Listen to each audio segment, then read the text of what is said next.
السلام علیکم ورحمۃ اللہ وبرکاتہ۔ وعلیکم السلام ورحمۃ اللہ وبرکاتہ۔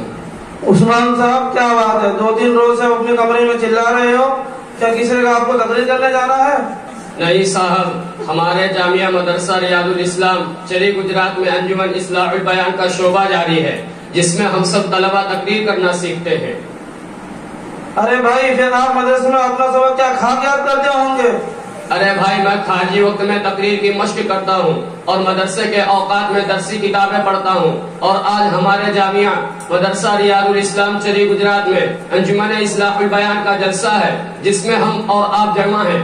لیکن بھائی، مجھے ایسا لگتا ہے کہ آپ کے نزدیک انجمن کی کوئی اہمیت نہیں ہے، حالانکہ اس سے تو ہر ایک طالب علم کو ضرور دلچسپی ہونی چاہیے۔ عثمان صاحب، سچ یہ ہے کہ میں انجمن کو زمانہ طالب علم میں قطعا مفید نہیں سمجھتا۔ یہ زمانہ تحصیل علم کا ہوتا ہے، نہ کہ انجمن سازی کا۔ یہ سب شیطانی فریب ہے جس میں مبتلا ہو کر طلبہ اپنا وقت برباد کرتے ہیں۔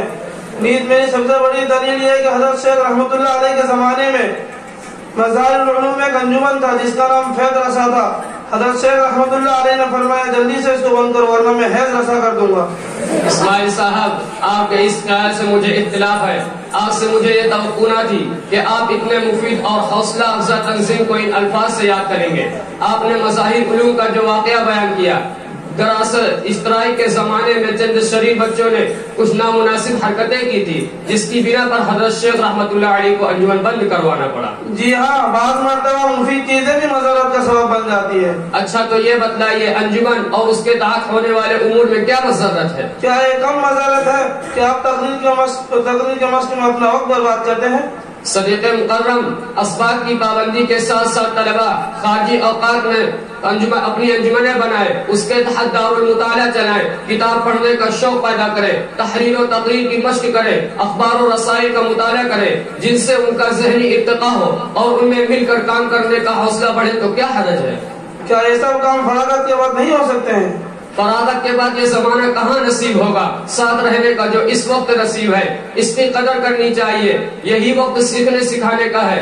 مزید تفصیل ہمارے ساتھی سعد اللہ آپ کو بتلائیں گے۔ السلام علیکم۔ وعلیکم السلام ورحمۃ اللہ۔ ارے اسماعیل صاحب، اگر زمانے طالب علم میں تقریر کی مشق ہوگی تو بعد میں بھی تقریر کر سکیں گے۔ اگر زمانے طالب علم میں تحریر کی مشق ہوگی تو بعد میں بھی لکھ سکیں گے۔ اگر زمانے طالب علم میں کسی انجمن کا نظم و نسق چلایا ہوگا تو بعد میں بھی کسی انجمن یا سنستھا کو چلا سکیں گے۔ اگر زمانے طالب علم میں سب کو ساتھ لے کر کام کرنے کا ذوق ہوگا تو بعد میں بھی یہ ذوق باقی رہے گا۔ اگر زمانے طالب علم میں کتابوں اور مطالعہ کو جمع کرنے کا ذوق ہوگا تو بعد میں بھی یہ ذوق باقی رہے گا۔ میں نے اپنے اسلاف کے حالات پڑھے ہیں، انہوں نے انجمن وغیرہ نہیں بنائے، لیکن تم نے جن باتوں کو بیان کیا وہ ان میں بدرجہ عدم پائی جاتی تھی، اور ہم لوگ انجمن کے مشق کے ذریعے ان کا مقابلہ نہیں کر سکتے ہیں۔ اس سے معلوم ہوا کہ یکسوئی سے درسیات میں لگے رہنا ہی سب کچھ ہے۔ اسماعیل صاحب، ہمارے اسلاف تو بہت اچھے تھے، مگر ان جیسا ذوق، ان جیسی لگن، ان جیسی محنت آج ہمارے اندر کہاں؟ ہمارے اسلاف تو خطوط تک کو نہیں پڑھتے تھے، اور ہم واٹس ایپ اور موبائل میں اپنا وقت برباد کر دیتے ہیں۔ اس لاپرواہی اور غفلت کے دور میں تو یہی بہتر ہے کہ طالب علم کو کسی نہ کسی طرح دینی کتابوں کے مطالعہ اور تحریر تقریر میں مشغول رہنے دیا جائے۔ خدا نہ خواستہ اگر انجمن کا وجود نہ ہوتا تو درسیات سے ذوق نہ رکھنے والے طلباء کا تو ناسی ہو جاتا، ان کے سارے اوقات غیر دینی مشاغل میں گزر جاتے۔ انجمن کے ذریعے ان کو دینی کتابوں کے مطالعہ اور تحریر تقریر میں مشغول رکھا جاتا ہے تاکہ ان کی صلاحیتیں بیکار نہ ہو جائے۔ اور آپ نے جو کہا کہ درسیاتی اثر ہے تو اس میں شک نہیں ہے، لیکن درسیات کے ساتھ ساتھ تحریر و تقریر کی مشق اور نظم و نسق کے ساتھ ساتھ کسی انجمن کے کام کو انجام دینا بھی فائدے سے خالی نہیں ہے۔ کتنے ہی طلباء نے تقریر میں صلاحیت پیدا کی اور کتنے ہی طلباء بڑے بڑے جلسوں اور ہزاروں کے مجمع میں اپنی مادی ضمیر کو ادا کرنے لگے۔ کیا یہ انجمن کا کم نفع ہے؟ اگر آپ برا نہ مانے تو میں آپ سے پوچھتا ہوں، ذرا آپ بتائیں کہ ہمارے گرد و پیش وہ کون سے باتیں فتنے اور فرقے ہیں جو اہل حق اور اہل سنت و جماعت کی قوت کو کمزور کرنے کے در پہ ہیں؟ مجھے اس بارے میں کچھ علم نہیں ہے۔ دیکھیے، ہمارے اس چھوٹے طالب علم سے پوچھ لیجئے۔ ارے بھائی انس، انہیں بتا دو کہ ہمارے زمانے باطل فرقے کون کون سے ہیں؟ السلام علیکم ورحمۃ اللہ وبرکاتہ۔ وعلیکم السلام ورحمۃ اللہ وبرکاتہ۔ ہمارے زمانے میں مشہور فتنہ شکیل بن حنیف کا ہے، اور فتنہ باطلہ فتنہ احمدیہ یعنی قادیانی ہے۔ نیز فرقہ بریلیت اور غیر مقلدیت خصوصاً سلفی ہے جو حق اور اہل حق کو مٹانے کی طرح طرح کی سازشیں کرتے ہیں۔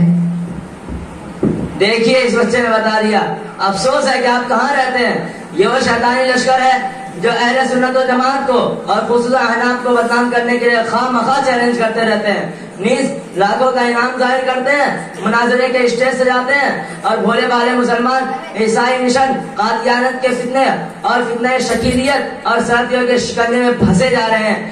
کئی لوگ تو دیہاتوں میں رہنے والے ان باطل داروں کی زد میں آ کر اسلام سے ہاتھ دھو بیٹھتے ہیں۔ آپ کو تو ان باتوں کا علم ہی نہیں ہے اور بتاؤ انجمن میں ایسے ہی بدھو رہو گے۔ اچھا تو آپ ہمارے چند مشہور و معروف انبیاء کے القاب بتائیں۔ مجھے اس بارے میں بھی کچھ علم نہیں ہے۔ افسوس، آپ کو کون پڑھا لکھا آدمی کہے گا؟ اس کے باوجود دعویٰ کرتے ہو کہ انجمن کی کیا ضرورت ہے؟ خدا کے واسطے فوراً انجمن سے وابستہ ہو جاؤ ورنہ کولو کے بہن کی طرح رہو گے۔ دیکھیں اس طالب علم سے پوچھ لیجئے۔ ارے اسماعیل بھائی سنیے، صفی اللہ و خلیفۃ اللہ حضرت آدم علیہ السلام کا لقب ہے، ذبیح اللہ حضرت اسماعیل علیہ السلام کا لقب ہے، خلیل اللہ حضرت ابراہیم علیہ السلام کا لقب ہے، عباد اللہ حضرت ہارون علیہ السلام کا لقب ہے، کلیم اللہ حضرت موسیٰ علیہ السلام کا لقب ہے، مسیح اللہ حضرت عیسیٰ علیہ السلام کا لقب ہے۔ اسی طرح اور بھی صحابہ کرام اور اکابرین کے القاب ہیں۔ اگر آپ بھی انجمن میں شریک ہوں گے تو آپ کو بھی پتہ چلے گا کہ یہ حضرات کون کون تھے اور انہوں نے کیا کیا کارنامے انجام دیے۔ ارے بھائی سعد اللہ بہت ہو گیا، اب مجھے لوگوں کے سامنے اور ذلیل نہ کیجیے۔ میں بھی انشاءاللہ آئندہ سال سے انجمن میں دل کھول کر حصہ لوں گا اور شوق اور ذوق سے تقریر کروں گا۔ چلیے اب چلتے ہیں۔ السلام علیکم ورحمۃ اللہ۔ وعلیکم السلام۔